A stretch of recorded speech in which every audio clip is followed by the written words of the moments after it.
Welcome to another episode of Warriors Whiteboard Wednesday. I'm Dashi Miller from Warrior Concepts here in East Central Pennsylvania. For anybody that's, close. And if not, you can be like everybody else and just fly in, come in, whatever. Anyway, all right. So during this training, to make sure that you know that you're in the right place, right, we're going to be taking a look at concepts like timing, rhythm, what my teachers often refer to as the breath of the fight. Okay, there's this Japanese term we're going to be using a lot, Mitsudo, but I'll get to that in a minute. Okay, so where I really want to start with this one is a lesson that Hatsumi Sensei, right, 33rd or 34th Grandmaster, right? We're often different numbers now, right? Of the Bujinkan has often been heard. Right? There's this quote that's it's plastered all over, right? People pass around quotes like using cliches, right? You know what a cliche is? Things like, well, if it were easy, everybody would do it. Yeah, I know, but people that usually use cliches aren't doing it. But anyway, right? So one of the quotes is, learning a technique is not an end in itself, right? It merely indicates where you need to start, okay? And where I want to start with this is taking a look at this as a problem, okay? Because it's been my experience, and I was guilty of this for a long time, okay? And I don't know if my teachers beat it into me, a light switch got flicked on at one time or at some point, or I just heard it often enough that one day a part of my brain woke up and went, oh, okay. So, but here's this problem, right? Most people tend to look at martial arts or fighting techniques, style, preferences, whatever you want to call it, right? Whether it's theirs or others, as the thing, right? That's supposed to be used to win a fight, right? Go on to any of my videos and look at the yahoos that want to knock whatever technique is being demonstrated or opportunities being demonstrated so that they can poke holes in it, whatever it is, right? Because it contradicts what they think is real. I don't care, okay? But here's the thing, right? They end up arguing over whether something, right, one of these techniques, specifically like martial arts kata or an example of something or whatever, right, as it is, will work or not. And again, it's usually based on their own viewpoint, their own preferences, okay? But going along with Hatsumi Sensei's lesson, technique is just an example of possibilities, okay? So I'm going to come back to that in a minute, but let me tell you a couple of ways that I describe kata to my students depending on where they are in their training, okay? So for those fairly early on, right, I define a kata, and this is not a literal Japanese to English translation. I define a kata as an expert role model, right? What that means is you're trying to be an expert or you're trying to go from whatever level you're at now to a higher level. Here's how an expert would do it, okay? So we're going to set our personal preferences and things like that aside. You can keep a healthy level of doubt because if you look at a teacher and go, Sensei, I'm not sure how this is going to work against a guy that's throwing like it's part right cross but part uppercut, so it's coming in at this wild angle, right? And if it's a good teacher, they're going to go, I get it, right? But we're starting here because this straight line punch, while it's hard enough to get away from, gives you a fixed line to work from. And so this is where we're going to start. Once you can do this, then we'll start looking at arcs and swinging things and whatnot, okay? And I get it, right? So a healthy sense of doubt is okay, right? As a matter of fact, I've just recently, in the last couple of weeks, one of the Kuden podcast episodes that we do on Monday nights was on this idea of healthy doubt versus, douchey opinion, whatever, right? But again, for people fairly new to the training, I define a kata as a bad habit breaker, okay? So, not a bad habit breaker, I'm sorry, as an expert role model, right? I got ahead of myself.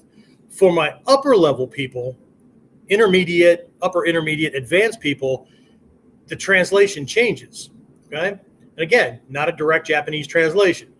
I define a kata, this is how I want them to look at it. I define a kata as a bad habit breaker, okay? This kata has been around for how many hundreds of years, right? So if you're having a problem with it, if you keep needing to change it, I'm talking to the student, not you, because we're already enlightened, right? So anyway, but I tell the student, right, if you're having a problem with a certain point in that technique, it's not the technique, okay? So we need to remember that there was a natural order of things and a natural litmus test with this stuff because it's real Budo. It's real warfare, right? This wasn't something made up by somebody in 1955 as a sport thing for high school kids or whatever, right? People lived and died passing this stuff on. So if somebody tried shit on a battlefield and it didn't work, we don't know anything about it because it died with them. The techniques we have been run through a filter. It's worked again and again and again, right? And that's a message to the people that have these little comments when I teach a mushadori or whatever and like to say that that would never work. As a federal cop years ago, I put on more mushadori to unsuspecting and not training partners than, okay, so they can believe whatever they would like, okay? But it's a bad habit breaker. So if I'm having a problem with the technique, it's not the technique. There's something that I'm doing or something I'm not doing, coordination-wise, strength-wise, timing-wise, distant, whatever it is, right? And I need to ferret that out. I need to figure it out, okay? It's not just this thing, okay? But there's this other definition, right, that I've started to use with students when we're looking at, and I've used it in story form, and I'll tell you what that is in a minute, right? But there's this other one where I define a kata as a vehicle, okay? It's much like a delivery truck, okay? So once we get past learning it, right, and I've heard my fair share of times in Japan where a student will ask a Japanese instructor, why do we do it this way? Or what if the guy does this or whatever? And a Japanese instructor will either look at them very sternly or laugh and say, doesn't matter. You can't do it. So nothing that you're worried about being able to do with the technique, not be able to do with the technique, when it will work, when it won't work or whatever, none of that matters if you can't do the technique itself. But what ego wants to do is run it through a filter and get all guarantees. Shit, you could learn 100% of stuff that's going to work 100% of the time, but if you don't practice enough, you don't apply it at the right time against the right attacker, and there's a whole bunch of things that you don't know and don't do, just like people that get a college degree. That college degree has no bearing and has no statement of effect. Lots of people believe it does, but there's no statement that tells somebody that because you have that degree, you're going to be able to find a job. You're going to pass their vetting process. Also, it's no guarantee to an employer that you're going to be good at your job, because that only says that you went through a series of classes that were required for the degree. It says nothing about whether you get your ass out of bed on time in the morning, your work ethic while you're there, whether you're going to stare at the clock all day long, whether you're wishing you were someplace else instead of putting in a good job, whether you do just enough to not get fired or you're actually going to be an asset, right, to the team. It says nothing about those things, right? So, but ego wants this guarantee. Sorry, no guarantees, right? When we came out of the old cookie tube of life, there was no guarantee that came out guaranteeing us a certain number of years or anything, right? So people need to get over that shit. That's a part of warriorship. We need to recognize that life is raw, okay? And we do what we do, okay? So anyway, so this vehicle, right? So here's the idea with a kata as a vehicle, right? You learn it, right? Because you have to buy the vehicle first, right? Or whatever, right? So let's say, well, we just recovered from a fire, right? Some of you guys already know this because you stay with me every week through these things. But we had a fire 2021, right? And it took a long time. I had a contractor that stole hundreds of thousands of dollars, all kinds of crap, right? Anyway, get the house all done and everything. We need to replace a bunch of stuff, okay? Because the storage people, right, failed as well, and a bunch of our shit got eaten, rotted, all kinds of stuff, right? So we go to furniture place. We buy new furniture. Okay. It's not going to fit I don't have a pickup truck, but even if I did, it's not going to fit in something like that, right? So I'm going to have it delivered. Okay. So they deliver it to my house. Do they drive through the front door and park it in the living room if it's living room furniture, or park it in the bedroom and then we're going to climb in and out of the truck to use the furniture? No, of course not, right? The truck gets the furniture from the source to the destination, but it doesn't get it inside the destination, okay? You have to get it in there. You have to set it up. You have to make it functional for what you need it for, right? How is it going to best fit the space that's there? How is it best going to fit the way you live and what's comfortable for you and things like that, right? The kata is the delivery truck, right? We get the truck. You get the furniture, right? That's the lessons, okay? But that can only take you so far, okay? Then you're going to have to get inside the truck and get the stuff out. And you're going to have to work with it and position it relative to other pieces of furniture you already have or furniture that's coming, whatever, okay? It's the same thing with a kata. Kata's the delivery truck, okay? You get it, but then you need to get inside of it and pull out the lessons, okay? The actual lessons that are there. The kata itself is not the lesson. The kata is the vessel. It's the container. It's what certain things look like, right? It's what the lessons look like, okay? So let's go back, right? I said the technique is just an example of possibilities, right? But examples of what, right? What we're talking about are core principles, right? Core principles in action, right? The kata is what those principles and concepts look like in a particular combination in a given moment against a certain attack, right? In a given environment, wearing certain clothing, whatever, okay? So here's some core principles that we have. When I first entered this art, I was told there were 4 core principles. That means these are at the heart of everything, okay? Does that mean that there's all there are? No. But for me, there's a half a dozen or so that if you learn them and understand them and can see them in all the kata, then you're way ahead of 99.2% of people that are training in the martial arts, okay? So core principles, right? So we have principles like what I covered last episode, right? We have ma'ai, right? Okay? Ma'ai, right? Generally, you have to watch the episode, right? Generally referred to as distance, okay? Distance, range, interval, that kind of thing, okay? Covered a lot of that stuff over there, right? Another one is nagare, not nage, nagare. Nagare is flow. Okay? In and of itself, it has a sense of timing and whatnot, right? But flow, okay? An unbroken thing, like a river flows, right? That kind of thing, right? And then we have this concept of kotsu, right? Kotsu is, among other things, it can mean essence, but it's the essential nature of the technique, right? What's the technique doing to him? Mentally, physically, emotionally, strategically, tactically, what's it doing? Okay. I often ask, student, they'll do a part of a technique, and I'll go, "Why are you doing that thing?" Like if they go to a kamae, right? Why do you put your hand here? And I can see their eyes glaze over because they want to answer it, and they know better in my class, but they want to answer, well, because that's the way this kamae is done. That's it. That's all you got. Okay. If you don't know why this is here and makes it a tactical advantage or strategically controls the bubble and his ability to get at you, okay, then you need to stop doing it, okay? Because you're doing something just because. You're not doing something because it's useful. It's like going out and buying a shit ton of tools and putting them in a box. Well, I just want to have them just in case. Yeah, but you bought some pretty freaking arcane things. Well, okay, instead of, oh, here's this thing, I don't have a tool exactly for that. Let me go get one, right? And how often is this problem going to come up for me?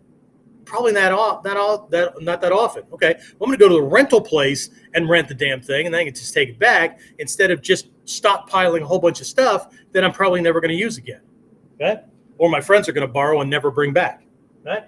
So, mai, nagare, kotsu, and then the last one is this ritsudo, right? Ritsudo, which again is often translated as timing, but as many of you already know,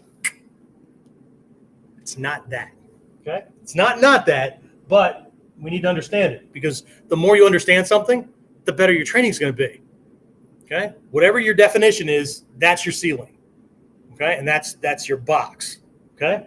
All right, now a couple of dotted lines over here because there are some other ones, right? There's this idea, one way to write it is tate. Tate means shielding. I'm just going to write the word cover, okay? So shielding, cover, right? Covering targets, those kind of things, right? There's this other concept, Kyojutsu Tenkan. It embeds everything in ninjutsu. Kyojutsu Tenkan, juxtapositioning of truth and falsehood, right? Just gonna make a short word right here. So Kyojutsu Tenkan Ho, right? But I'm just gonna write deception. Right? What you're really doing is controlling his perceptions and his belief system about what you're able to do. People have lots of perceptions about this. Okay, what you're able to do, what your preferences are, whatever, right? And what they're going to be able to do to you and all those kind of things. Okay, so what we want to do with this one is paint a picture that they buy into, and when they buy into it, that determines their thoughts, their plans, their actions, any words that they use, whatever. Okay, it's just a cool thing. All right. So today, during this lesson, we're focusing on Jutsu. Okay. So again, I said it's often translated as timing, but if you have ever been to Japan or you've been to a seminar where a Japanese Bujinkan ninjutsu teacher is teaching, you will know that the word Ritsudo almost never comes up, right? If you know what to listen for, right? What you will hear a lot, gets everybody nodding, is the Japanese pronunciation of the word timing, right? They say timingu, right? It'll pop up and everybody, oh yeah, timing, okay, good timing, right? Good timing, yeah, good, okay. Because there's not a word in the Japanese language that means timing, right? This is almost like an English concept, okay? In every language, there are what we call loan words, okay? Like a loan word for us is ninjutsu, okay? That's why people can pronounce it and butcher it and whatever, right? Ninjutsu, whatever, okay? Ninja is a loan word. Karate is a loan word, right? Those kind of things, right? So the Japanese have the same kind of idea, right? So timing is a loan word because it implies things that the Japanese language is just more specific, right? So, and just so you know, this isn't English Japanese, okay? The French and the German language doesn't have an exact word for timing either, okay? They'll say timing in that language, right? You'll hear Latinos, when I was in the military, I would hear these guys talking and whatnot, and all of a sudden, boom, this word would come out for a type of tool that they were working with, or something that was uniquely U.S. or U.S. military or English or whatever, because there wasn't a good word for that in their language, so they borrowed it. Right? Sometimes people borrow words because it sounds cool, right? But they borrow it because they get it that English speakers, but see, the Japanese have more things than that to do. So we're going to take a look at a couple of Japanese tango for this concept of timing. Tango is the Japanese word for word or words. Okay? Tango, not tango. Okay, not that, right? Tango. Okay, so one of these words, excuse me, where the hell are my notes? There we go. Okay, so one of these notes, right, is koroi, right? Koroi, right? That's a K, and that's an R. Sorry. Okay, koroi, right? So koroi points to this idea of a suitable time, right? You'll see this word in like Japanese cookbooks, right? Because they'll talk about, you put all the ingredients in this thing and then you cook it for a certain amount of time. Very often, it doesn't say how long. It implies that you're getting a recipe, but you know basically how to cook noodles or whatever, right? And you're getting it to a certain consistency, okay? So you're going to keep checking on it, right? You're not popping it in the microwave for 32 seconds and whatever, okay? So koroi means a suitable time, okay? So what do we need to know about this idea here? We're checking in, right? We're using discernment qualities to pay attention to what's the best time, what is a sufficient time to create what? An end result. Okay, so if I'm cooking pasta noodles to al dente, there's a certain texture to them. There's an undercook and there's an overcook, right? There's mushy and there's too firm, right? Okay. So we just have this term, al dente, right? But you have to know what that is. And then you cook and you do little samplings and whatnot because you want to hit that perfect time to get that result. Right? It's the same thing with cooking a steak to medium rare, or I don't know, pick something, right? So it's a suitable time. It can also be used to mean it's about time, okay? Not it's about time, right? But it's about time, right? Let's go, okay? That kind of thing, okay? So, and again, my Japanese is enough to not get lost when I go to Japan. And I do my best with these things. So if you know more Japanese than I do, by all means, post in the comments if I miss something or if something can mean something else. That's perfectly fine. I'm okay with that. Okay. As long as you're not being one of the douches that like to flame people. Okay. So another word is setsuna. Setsuna. Okay. I should probably use a bigger marker. Setsuna. Okay. So setsuna points to something that will be fleeting, okay?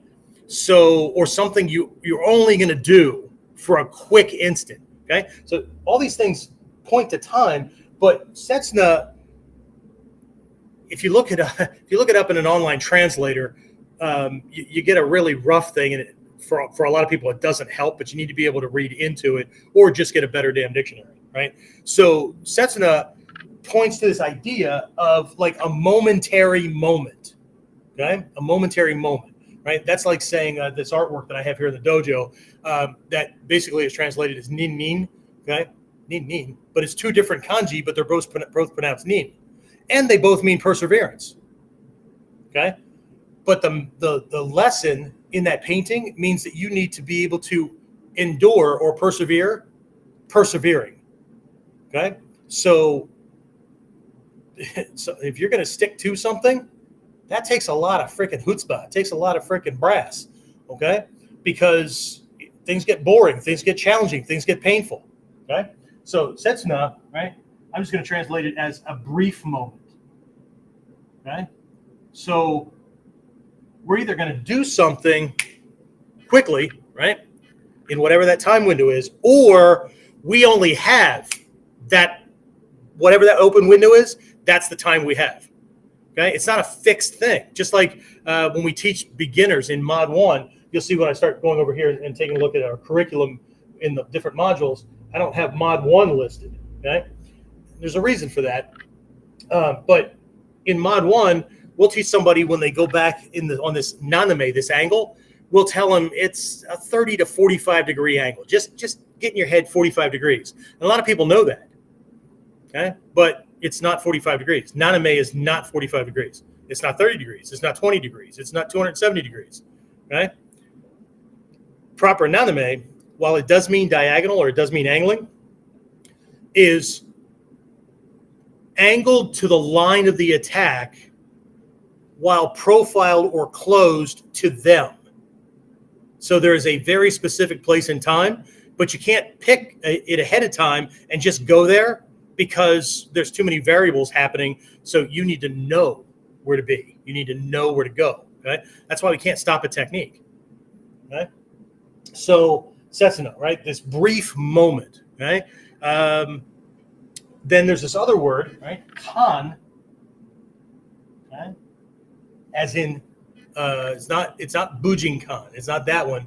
But this kanji, it's also pronounced ma. Okay, kan or ma. Okay, and there's way too many for me to write on here. I'm just going to use one word. Okay, so kan or ma can mean interval. It can mean gap. It can mean pause. It can mean time. It can mean chance. Right, like you have an opportunity, you have a chance, that kind of thing. And that's the word I'm going to go with. I'm going to go with opportunity. Right, I've got an opportunity. Okay? I've got a chance. I've got an opportunity. There's a gap, right, that I can act in and catch him. I can do a certain thing. Okay. When we're doing bo furigata, we're spinning the staff, right? There's a moment where the staff lines up almost like a doorway opening up, and I can step through it and change sides. If I'm too soon or too early, I'm either going to be riding a broomstick or I'm going to smack myself in the face which is always funny. Or I'm going to do what a lot of people do, and they move the staff around themselves instead of doing what they're supposed to be doing, moving themselves around the staff. Okay, the staff floats on the body, because if I move at the wrong time and I'm trying to get a vertical dropping or lifting strike, I'm never going to get that at full speed. I'm always going to get diagonal strikes. Okay, and there's a reason for that, right? My timing is off. Okay, my rhythm is off, and we'll get to that in a minute. Okay, so we will be touching on these things as we go. I'm not going to specifically call them out. You'll hear them as I do the rest of these things. All right. So, but the major focus again is on this word, ritsudo, okay? Itsudo, right? Which implies a type of timing, but it's actually closer to music than it is to other things. Okay. Kind of, right? It's not easy to just drop this in, right? So the quickest, easiest thing to do, and for those of you who are my personal students or you've been around for a while, you know that what I often do is just pull out the kanji, and we'll take a look at it from there, right? So the kanji for ritsudo, right? Here, ritsudo, right? So this means rhythmic movement, okay? Rhythmic movement. Or rhythm, okay? Rhythm or rhythmic movement. Okay? But one of these does mean like a move or to move, okay? But the other one doesn't mean rhythm. Has nothing to do with time. Right? So this is where people get thrown off, right? Because so one is rhythmic and one is movement. No, right? This kanji, right, and we don't need to worry about what the kanji, how you translate it or whatever, okay? But this kanji, and not translate it, but pronounce it, okay? This kanji means law. Law, like a rule, okay? This kanji means move. Okay? What the hell is that? Okay? This law is like when we talk about ninpo ikan. Okay? Ninpo ikan, right? Ninpo, ninja ways, ninja law. In that case, it's ho or po. That means law, but that's the law like universal truth. Okay? What is. Okay? Ikan is a contraction of ichi and kan. One, kan in this case can mean way. It can mean, what it's pointing to is nature, or it's pointing to this law kind of thing, right? So ninpo ikan, the way of the ninja is the way of naturalness. The way of the ninja is the way of the universe. The way of the ninja is the one way, right? And whenever they say one way, they mean universal law, or they mean nature, right? So what we're looking at right here is a principle or a rule or a concept, right, that points you to when it's best to do something to get good karma, right? If I do things at the right time, if I do things with the right intent, if I do things in accordance with natural law, right, good things happen, right? Good actions, good results, good consequences. Bad actions, shitty actions, less than thoughtful actions, and everywhere between meh and, well, shitty consequences, okay? So this rhythm it's pointing to I'm moving with what's going on, okay? This law it can be a rule, but the environment, the group I'm in, whatever, there's a flow to that, right? When I'm doing security, let's say we're doing physical security lessons, right? And we're talking about going into a restaurant or some other location or whatever, right? Yes, we sit with our back to the door. Yes, I sit facing the door. Yes, when I walked in, I found where the restrooms are. I found where the kitchen area is. I found the emergency door, that kind of thing. I've scanned the faces, all that kind of stuff, right? Those are rules. Okay. I don't give a shit if there are rules for anybody else. Okay. That's something I do. Okay. It's how I spend my first couple of seconds going into a place to establish what? I establish a baseline of what normal or natural is in this location. Because normal and natural is different at a high-class restaurant playing soft elevator type music and being at a place where they've got a mosh pit. But they both are normal and natural for that environment. Okay? So rhythm and rhythmic movement, right? This is like dance. I've always said our stuff is like dancing, right? Except that our partner is always going to fall down, okay? But I'm matching what they're doing, right? There's this rhythm. There's this rhythmic movement, okay? People dance to the rhythm of the music. We can tell when somebody doesn't dance or can't dance, right? Music's doing one thing and they're off doing something else, okay? Just like when somebody tells a joke, there's a certain timing to that. There's a certain rhythm, right? It matches that get somebody into a moment of suspense where they expect something, and then you drop the punchline on them, and it catches them off guard and makes them laugh, right?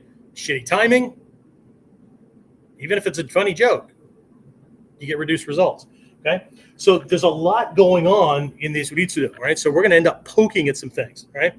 So because I have some people coming up for a black belt test here next month, beginning of December, okay, at different levels, what I thought I'd do for them and to give you a peek inside of a little bit of our curriculum, right? There are 3 types of flow or timing that by secondary black belt, my students have to have a seasoned level of confidence with. And I don't mean they're remembering to do it when they get into a sparring situation or they're doing techniques or they get into a fight out there. There's no remembering, okay? They can't not do it because it's right? It's their habit, okay?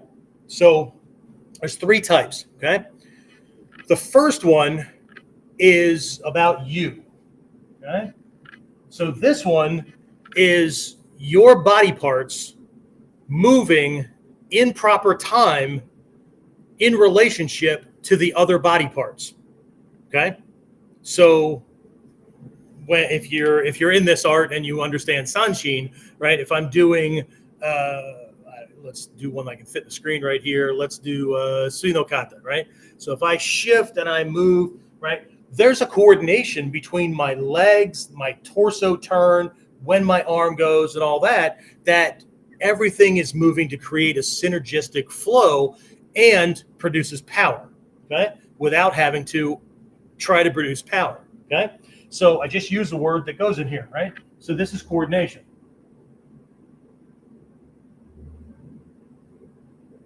Coordination, right? If you're coordinated, if you have the proper coordination, then you're not an impediment to your own movement, okay? Or your own thinking, or your own living, or your, okay? So one of the jokes I have in the dojo when somebody's being less than coordinated, I'll walk up to them and I'll nudge them and I'll go, what's the best thing about coordination? And they may or may not list off some things, and I'll go, you don't have to be able to spell the word to have it, okay? So anyway, so the first one is about you, right? So it's your body parts in coordination with each other to create a natural flow, right? There's a natural rhythm, that kind of thing, right? The second one is about him, okay? Second one's about him, right? So in this case, my body is moving relative, right? And in step, we'll talk about out of step later. In step, relative to his timing, to his speed, to his intent, to his angle, all that stuff, right? So we could call this mirroring, we could call it matching. At the moment, I'm going to call it flow, right? Because I'm flowing with him, right? Going with the flow. This could be called flow too. Let's just not parse words, okay? And then the third one is about, you know what? I'm going to change this from you to me, okay? And then this last one's about us, okay? Because now we have a relationship, okay?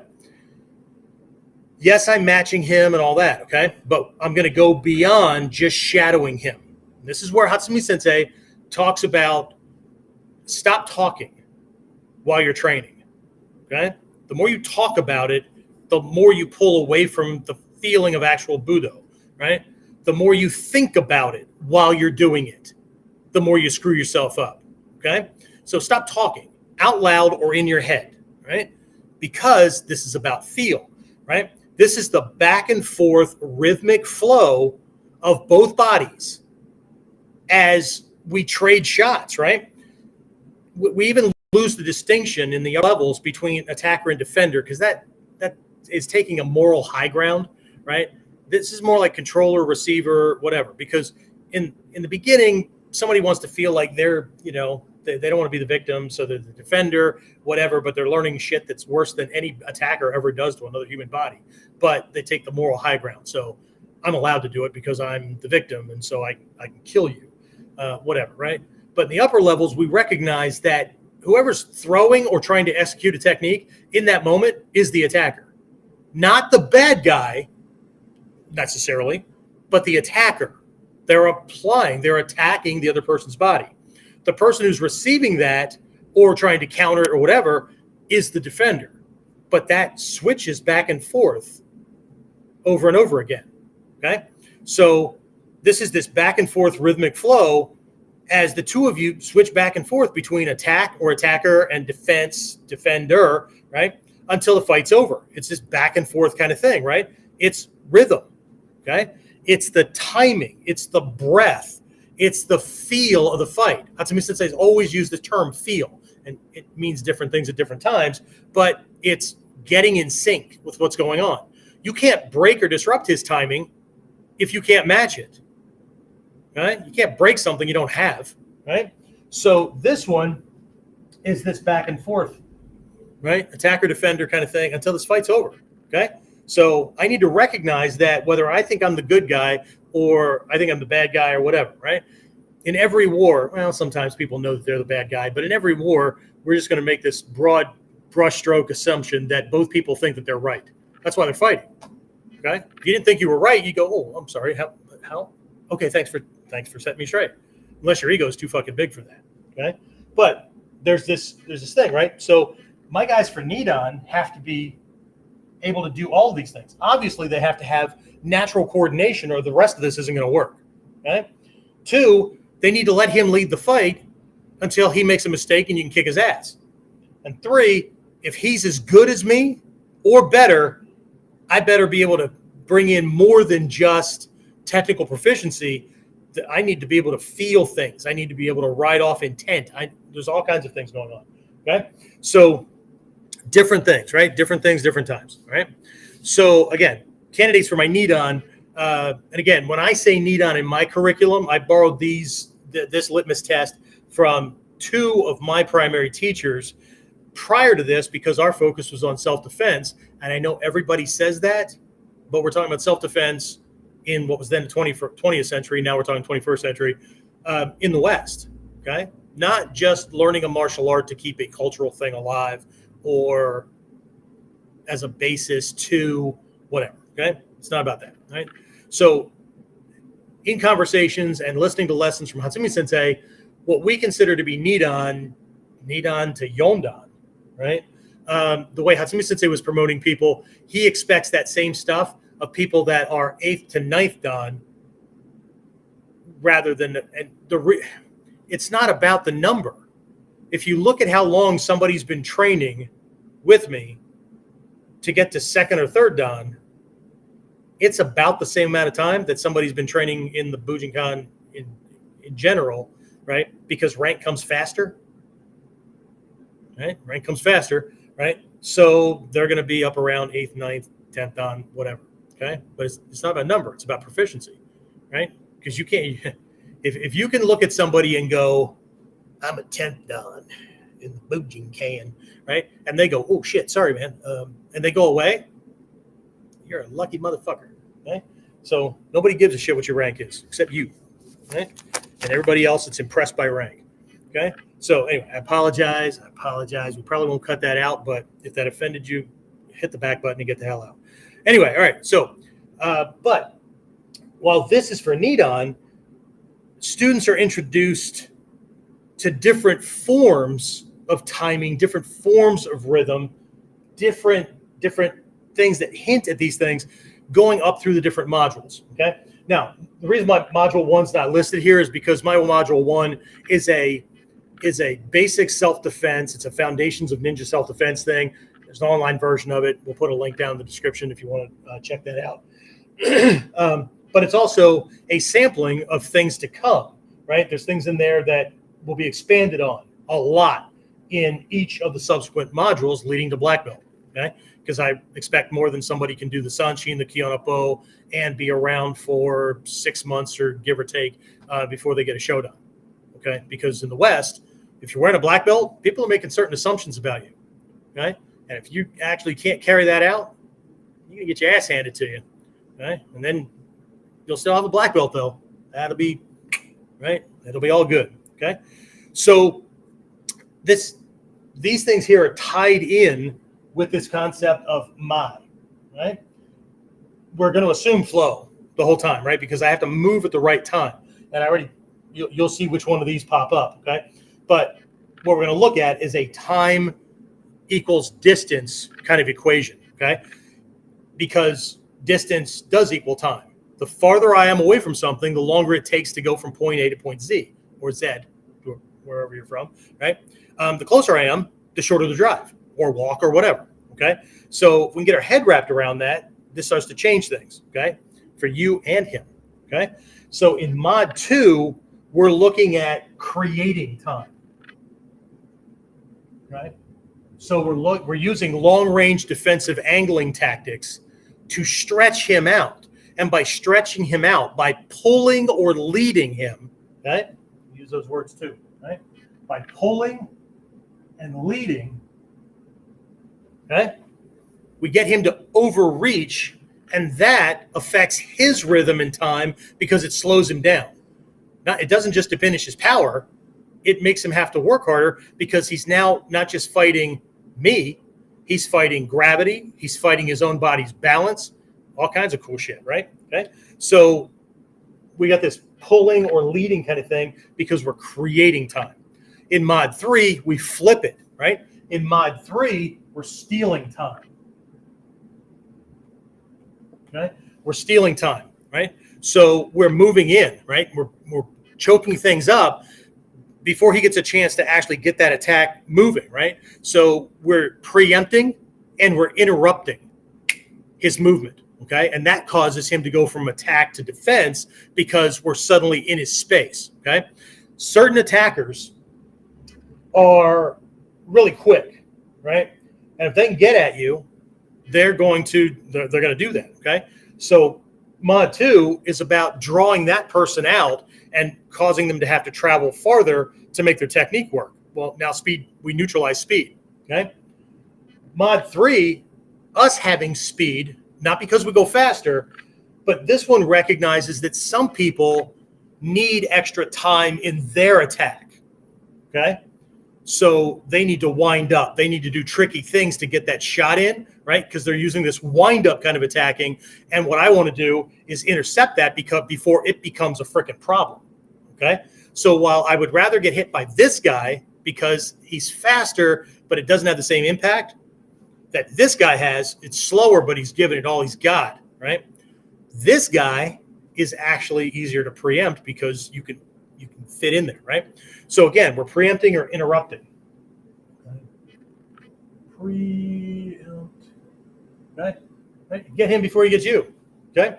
In mod 4, right, we're creating distance and time, okay, that he needs, okay, while simultaneously stealing distance and time, right? We're moving into easy range of his target. So what I'm doing with this idea, this win thing, is I'm shifting into positions while he's busy missing, okay? And now he needs time to recover, to redirect his attack, but I'm already in a spot that I got easy, okay? So I'm really combining these two, okay? And this presents kind of a quality of effortlessness. It's just easier to get it. If you make it harder for him to get to you, but you're in a position where you can get to him easily, shit, right? That's quality stuff, okay? So here, what we're doing is creating opportunity while stealing time. Okay, so my first move is going to be to shift out of the way, but the way I shift into certain pockets, Hatsumi Sensei talks about attacking from the blind spots or attacking the blind spots. Okay, so if I punch this way, or if he punches this way, right, there's a spot right here. There's a whole bunch of spots right over here, okay, that I can't see. So if he moves to the outside, I can see him, and I'm turning to get him. But do you see how these points don't move very much? I think I'm moving a lot, but they pretty much stay here. What makes them blind or invisible to me is my arm's in the way, and I can't see those targets, which means I can't see his fist when he hits it. So I can't, my brain won't create a flinch response to protect me from that because I can't see it coming. Okay? So I'm controlling distance. I'm controlling the whole bubble, right? And his access to me, but my access to him at the same time. Okay? It requires a higher skill level. Okay? Mod 5 is actually exploiting time. Exploiting gaps. Okay? So this one's really, really difficult to explain. We have models for all of these, but all these are teaching lessons that they're all principles that you need to use in whatever you're doing, okay? So here's an example of this, okay? In the Gyokko-ryu, and for those of you who have been around for a while and you know what I mean when I say Kyonapo, not going to get into a discussion about that, right? But in the Gyokko-ryu, there's this kata that plays off of one of the Sanden kamae, right? Hicho no kamae. So we have Hicho no kata, okay? And for those of you who know it, you start this way. He may punch high, he may punch at your ribs or whatever. You clear it, you kick him, you shift in, pop him, okay? So the feeling in Hicho no kata is exploiting time. It's finding the perfect moment, okay? And there's an analogy around this in the scrolls. And the idea is that you have a bird and you have a constrictor snake, and it grabs the bird, right? And most people think a constrictor snake just grabs and then chokes, and then rarely does that happen. Rarely is it perfect. Same thing with if you've ever had a ball python or whatever, right? And you fed it mice, or it doesn't really matter, right? They will strike it and coil around it, right? But rarely, right? I mean, it's way less than not, right? Do they get it perfect the first time? So the snake's agenda is to catch it first, and then what it usually has to do is relax its grip, reposition, and then suffocate its dinner, okay? So the analogy with this bird is the snake may catch it, but when the snake goes to reposition to get the full thing, the bird has an opportunity to open its wings. And when it opens its wings, it can pry a hole in the snake's positioning and then escape, okay? Because Hicho is also a category name for escaping techniques, okay? So the idea with this is there is a perfect time. I am on one leg and blocking. There is a perfect time to catch that incoming strike that breaks his balance and does everything that the techniques on two legs do. If I screw this up, I die because I run into resistance. I get knocked off balance. If I miss it or I go too soon, he'll pull it, and then there I am on one leg. There's a lesson in the scrolls of the Gyokko-ryu that tells you to never get caught on one leg. Most people think that's an irony since they're teaching you a one-legged posture. Yeah, but you're not caught on one leg. You're using that position to advance. Getting caught on one leg is stepping at the wrong time when he happens to be punching or kicking and you can't steer until you put your foot down. That's getting caught on one leg. Okay? So, but students go through these pockets. I don't just have a random shit ton of techniques in a box. Do these, you'll get a rank. Do these, you'll get a rank. They all build, and they're all focused on a certain type of attacker, a certain type of counter that works best for that attacker, and they're learning strategic and tactical principles and concepts that match those kind of things, right? Important stuff. to me, right? To them. Okay. So up to this point, we've taken a look at different types of timing and how we can take advantage of those, right? But what I'm going to do is round this out just to finish up by taking a look at how we can break his timing, how we can break his rhythm. Because up to this point, we've really been alluding to like this rhythm as far as flow, right? Match his, go with his, wait till he makes a mistake, and then exploit it, okay? But upper level people, we need to be able to create those stalls. We need to be able to create those moments where we have an opportunity, okay? Yes, of course, we'll accept whatever we get, okay? If the flow's happening and he trips or whatever, I want to be right there ready to go, okay? Otherwise, all I'm doing is, fast Tai Chi, right? So we're going to take a look at a couple of ways to break his timing, right? And there's more than one way to do this. For most people, breaking their timing is more about like distracting them so that they're caught off guard and then they get an opening, right? And that's not one. It is, okay? So you'll see I've got a bunch of weird lines over here because I'm going to give you 3, and then we're going to take a look at 4 examples. One of these is going to have two ways to do it, okay? So anyway, so the first one is that distracting. Okay? So what is distracting? What is distraction? Okay? It's redirecting the mind. Okay? If you're distracted, your mind it's somewhere where it's not on the thing it's supposed to be on. Okay? So that's what distraction is. We're redirecting his mind to pay attention to something rather than the thing that he should be paying attention to. Magicians call it misdirection. Okay? I get you to look at this hand while I'm busy doing something with this one. Or something has already been done, but you're so busy watching this hand because you want to catch the trick, right, that you completely miss what's going on. There's actually a story. I've told this a couple of times, but if you're new to this, if you've heard this before, I apologize. I just need to keep everybody up with it because I never want anybody to feel like they're coming in from the outside and they miss something. Okay, so way back when my first teacher in this art, Stephen Hayes, was training in Japan, he was in a class, and Manaka Sensei, who is now has been for decades, right, head of the Jininkan organization.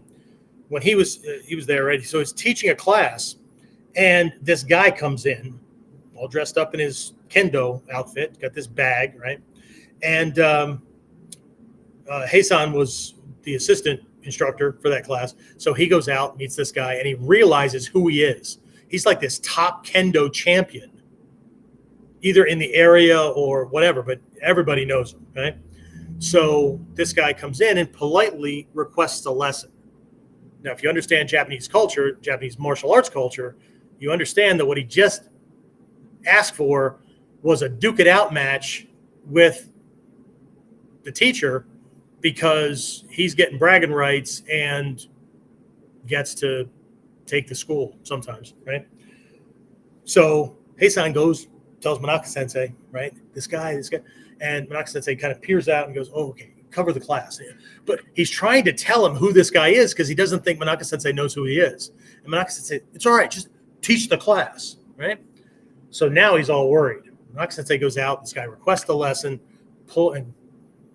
this guy requests a lesson, Manaka Sensei kind of says, okay. So starts pulling his shinai out of the bag, right? This guy's getting all ready. And Heisan, he's looking out, going, oh, holy shit, does he know who he is, right? So according to the story, Manaka Sensei goes over, grabs a shinai of his own, and comes over and starts fumbling with this thing, like he's looking at this guy, and he's looking back down, and he looks like he's trying to figure out how to hold the damn thing, and it's drooped down, and Heisan's looking at this thing, and he's really... he's getting more and more terrified, right? Because this guy is just, and this guy's got this smug look in his face. And Manaka Sensei is just, he kind of stands there in Shizen, and he's got the shinai just kind of hanging down. And he kind of looks up and goes, okay. Like he's ready, but he just keeps adjusting his feet. He keeps adjusting his hands on the shinai. Like he has no idea what the hell to do with this thing, right? And this guy picks his shinai up, screams, ah, boom, and the shinai's stuck in the ceiling in the room. Manaka Shihan goes, dink, and tags him and goes, okay. And the guy just looked mortified, pulled the shinai out of the ceiling, puts it back in the bag, bows, and leaves. Manaka Sensei comes back into the classroom and just keeps on teaching. Lesson learned. Okay? How do you disrupt somebody's timing? You distract them so that they'll screw up. Okay? What he had to do was present something in a way. Now, this is only one example, right? The distraction was painting a picture of a guy who is teaching martial arts but has no business doing it because he doesn't even know how to hold a damn sword, which increased this guy's confidence to a level where he forgot that the kamae that he was using and he was good at and always used was too big to use in a room with a low ceiling. That's why we teach you tenchi or haso, because it's daijodan in low-hanging areas. But if you're only focused on learning the kamae because that's the official stances, well, then you don't know that part. Well, you do now, but we'll see what happens. Okay? So, distracted. Okay? Second one is confusing. Okay? We can confuse it. What the hell does that mean? Okay? What is confusion? Confusion is breaking the mind's habitual tendency to jump ahead or to break its expectations. Okay? So, whenever we're living life, we meet somebody, and I don't mean meet somebody new. I mean, we come home, we see our family, whatever, right? There is a shit ton of expectancies and assumptions and whatnot because we know them. Our house, right? Shit's always in the same place. What happens when it isn't? Well, then you're confused because you're freaking looking around. What the hell is it, right? Okay, same thing. They act out of character. How could you do that? Right? You don't know how to think at first because you're confused, because there's a mismatch between how they're acting or speaking or whatever and your assumptions about how they do things. Okay?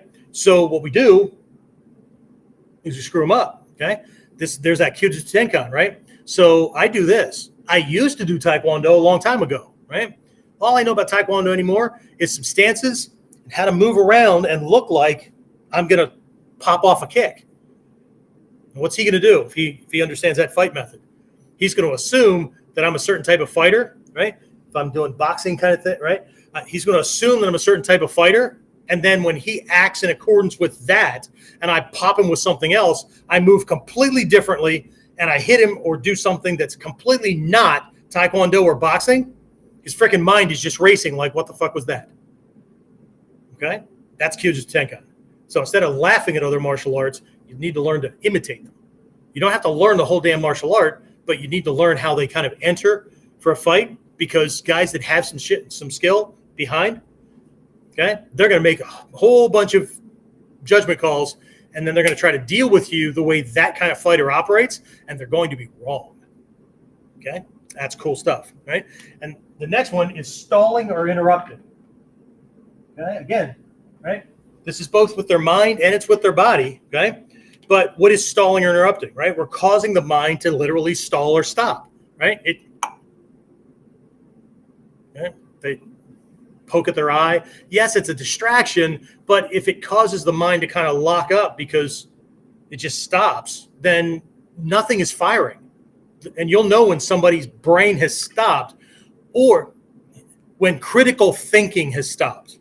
Okay, here's a quick story, right? Because I don't want to take this too long. I was just on a vacation, and there was somebody that had this ideology that they were forcing on everybody else. Okay?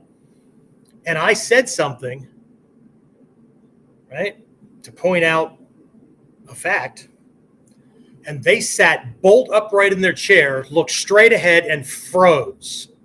They didn't move. They didn't even blink. And they recited a really long thing that sounded like they memorized it. And I know them. That didn't come from their critical thinking, okay? But they just recited this thing, right?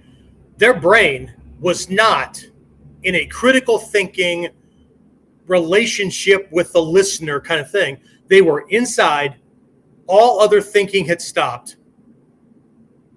All physical action had stopped. You want to know when somebody's brain has stalled? Watch their body. It stops. right? So we're causing the mind to stall or stop. If we cause the mind to stop, the body stops. If we cause the mind to be confused, the body gets all spastic because it's trying to find the answer. Okay, it's very erratic because it's it's confused, right? And distracting, right? You'll know when they're distracted because they're looking somewhere where they're not supposed to be.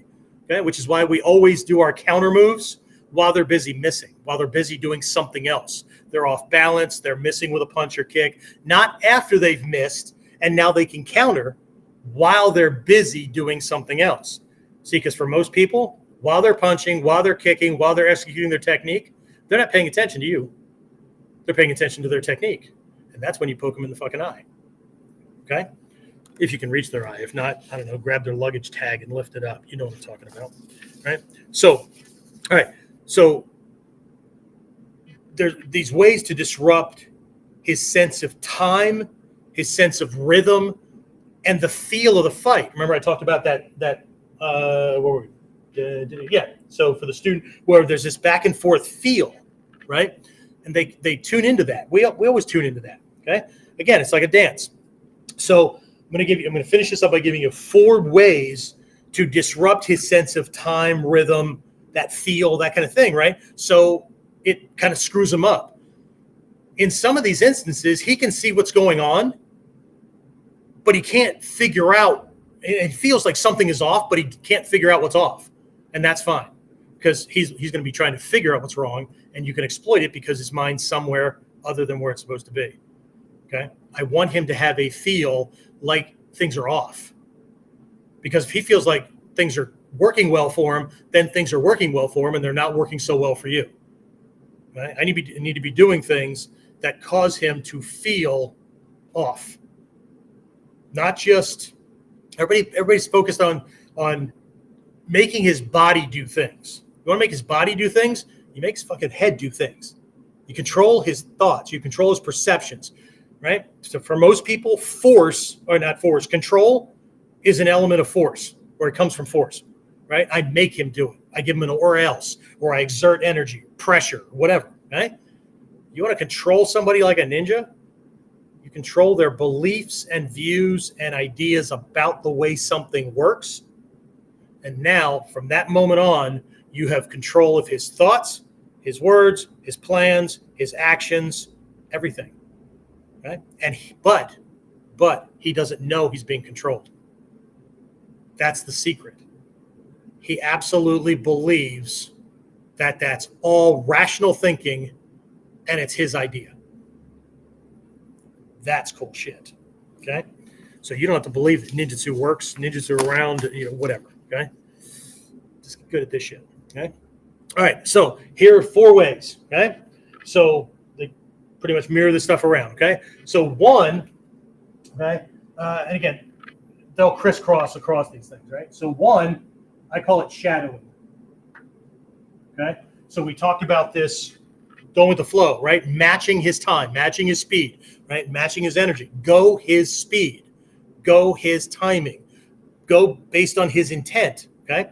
So what ends up happening is he throws a punch. His intent is to do what? Close the distance. And when you shadow it, he threw the punch, he covered the distance, but when he gets where he's going, the distance is the same. Nothing changed. He didn't just waste a shot. He wasted energy. He wasted time. Now he can't.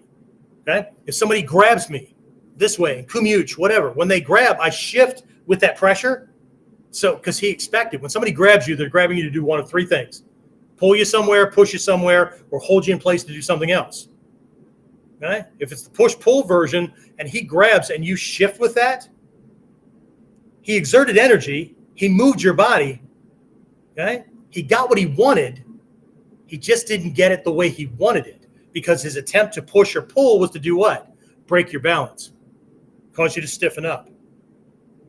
He did all that and got 0. And sometimes he gets negative, okay? Because now he's off. That's fucking confusing, okay? That's distracting. That's, right? Okay? Second way to do this, and I probably should have put shadowing down here because that's the confusing part, right? We'll just make a little arrow back and forth, okay? because the next one is sudden movements. Okay, make sudden movements. Okay, quick, right? This kind of thing. Move something. Okay, so it distracts him. It causes him to follow that thing. Okay, so again, shadowing, always the same distance away when he expects the closing will happen, that kind of thing. With sudden movements, we're triggering his flinch response, and that disrupts his movement. Okay, we're causing him to flinch. Okay, he went from aggressive to, right? That disrupted things. Okay, I did a whole thing on flinch responses in a previous episode. Just if you're on YouTube, go to the live little button up there. Go to the live things. Just a couple of weeks back, right? Take a look at the flinch response, right? This next one with stalling, but it's also confusing. It's also distracting, right? Is we can speed up mid-engagement, right? We can. Both of these two here are going to be about changing the speed, okay? So in this case, we can speed up. Here's an example of speeding up, right? He's at a distance. I'm going to do a roll as a distraction because most guys who are closing in to fight don't expect somebody to drop to the ground and roll to close the gap really, really fast, because when you come up, it surprises them, okay? But here's the other thing that happens, just in case it didn't surprise him. When you enter the roll, his brain calculates that speed. So there's a recognition of when you'll be coming out, and then he can brace himself ready to go. So when you come out, he's right there to jack you, okay? But if you enter the roll and then exhale quickly and pull your knees in tighter, you'll actually come out of the roll faster than you went in. When you first try this, it's very disorienting. You'll have to get used to it, right? But you're going to come out faster. You change the time, right? So you come out sooner than what he expected. That throws him off, okay? That breaks his expectations, right? Okay. The other way to do this, that's why I have two lines down here, is you slow down. Okay, you slow down. Okay, so we're moving, we're doing things, and all of a sudden I just kind of, right? And then I go back to being fast again, okay? Because he has a feel for, it's like dancing, okay? There's a rhythm, and all of a sudden, and then you go back in again, you broke that rhythm, and then changed it, right? And that, again, can throw him up, or throw him off, okay? So we can shadow, right? So he gets zero sum for the work he did. He gets nothing, right? We can do sudden movements, the common distraction kind of thing, right? We can speed up mid-engagement, or we can slow down mid-engagement, okay? And this rhythm kind of thing goes, I've been talking about the mind for a while here, okay? It goes beyond the physical to mental processing, yours and his, because remember, you're feeling stuff too, okay? So how do I not get caught by this shit that he's doing? There's a question, okay? So the mental processing, right? Again, yours and his. What I'm talking about is how long it takes to process options, how long does it take to recover from distractions, how easy is it to catch us with distractions, those kind of things, okay? So a lot of this, right? What are our expectations? What are our habit patterns? What do we expect to happen? What do we believe a fight is like, right? Okay? Are we paying attention to our stuff, but not to him?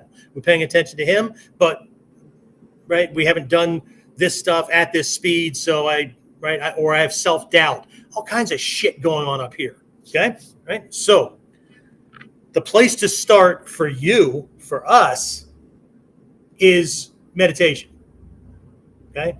To learn how to control the mind. The first place we want to start is Zen-type meditation, because in Zen-type meditation, what you're trying to get to is a state where it's all experience.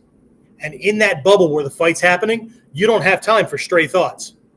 You start thinking about what just happened and a mistake you made and you're going to, or you think about future tense where if he does this, you're going to get smacked, because that brain processing is way too slow. You need to be in the feel. You need to be in the experience. You need to be in the moment, okay? For him, right, I want to do all this stuff I just covered. I want to use distraction, misinformation, right? Positioning and moving like I'm a certain type of fighter when I'm something else, right? confusion, right? Mixed messages. A bunch of episodes back, we talked about controlling the mind by tactile touch using the proprioceptors in the brain, right? So what we're doing is we're sending mixed messages, and that causes stalls. It causes mental gaps. And again, like the Manaka Sensei story with the kendo guy, right? It causes missed opportunities, right? Because the brain stalled at the moment you were open, and he might have had a chance to get you. But it's just like us. If you're thinking about what you're going to do, that window of opportunity, when he's moving, that target is only going to be lined up with your weapon for a microsecond, right? And if you miss it, you missed it. If you go chasing it, good luck, okay? So we're taking advantage of his response and lag time, that kind of stuff, right? So this timing is not as simple as, okay? An example, I'm going to finish with one quick example that you can practice starting right away. Your uke nagash. If somebody throws something in and you're making contact, right? Please stop calling it blocking, especially if you're in this martial art, okay? There's a blocking aspect sometimes, right? But it's not about that, right? What we're looking at doing is there is a best time to catch that arm. I don't care what type of uke nagashi you're doing, there's a best time to catch it. And that time is just as he locks down, unconsciously, locks down for impact. He's not just he thinks he's locking down for more power. His body is locking down to brace things so it doesn't break when he gets hit. But that locking down locks things in place all the way to the spine. And if you can apply uke nagash during the moment when he's missing and locked down, you will break balance on multiple lines. One, you'll move just when he expected to hit you, and that causes a falling, so he's forward. And then the uke nagash knocks things aside and breaks things off his balance line. That causes him to fight. There's all kinds of shit going on, right? So if we can catch it, right? First, we learn to ride his rhythm. We learn to match timing. Then flip it. The ura side is to break timing, okay? That, my friends, is how you get more advantage and how you get to be this age and this shape and not worry about a 20-something who's got a young, dumb, and full of cum attitude, right? Because he also has a short-sighted view and limited ideas about how things work. And the last thing he knows about are half the shit that we work on, okay? So that's the way this works, right? So hopefully this helps. We will be working on this way more, and I'll be showing examples this Friday coming up during the Friday virtual training. So if you're not already signed up for it, you know what? You can't jump over there just yet. By the time you're watching the recording, you will be. So in about 20 minutes or so, that page will be live and active, and you'll be able to sign up. So for $5 US, right, you get a 75 to 90-minute class where we're going to be doing some of these things to show how to ride it, how to break it, shadowing, all that kind of stuff, to give you some examples that you can play with, drop right into your training, whatever martial art you're doing, whatever self-defense system you're doing, and jack things in a whole different direction so you stop fighting like everybody else. Okay? That's it. So hopefully I'll see you in that training. If not, well, maybe you'll make it in for our yearly Daikomyo side that's coming up at the beginning of January. Okay? Kick off the new year with us. Yes, pun intended. And if not, well, drop this into your training. Hope it served you. You just got, what, hour and 15 minutes worth of training for free. Use it wisely. I'll see you next time.